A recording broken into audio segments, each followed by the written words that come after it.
Vowels and consonants were born unrelated to one another, arising from need rather than from knowledge.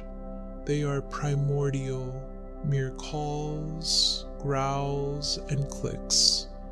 They are empty of true knowledge, instinctive in nature.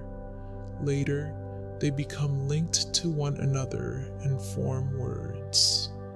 And so the words, too, are equally empty of true knowledge. Their origin is in emptiness and in the silence of not knowing, from which sound and form emerged as necessity. They are like closed, empty rectangles, equal in their emptiness, their edges glowing in many colors, like colorful balloons inflated within the same space.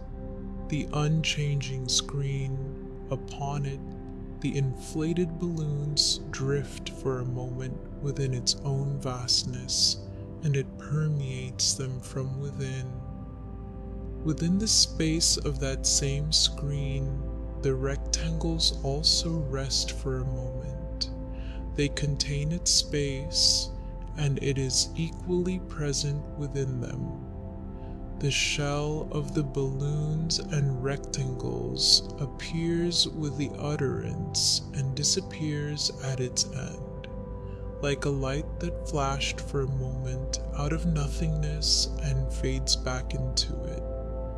After the shell dissolves, the empty and silent space of not knowing that was within it remains exactly as it always was. Therefore, both the space and the shell are one. Knowledge, the shell, arose from not knowing, and so they are not separate. There is no true knowledge that can be grasped.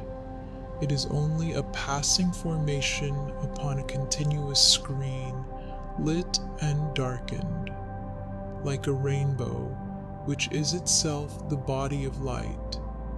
They are not separate, and there is no real rainbow that can be held. It too is only a passing formation upon a continuous screen, lit and darkened. The shell, the balloon, and the rectangle is an invention, and every invention is limited, with a beginning and an end. The very form that seems to express them contains no knowledge capable of describing anything as it truly is.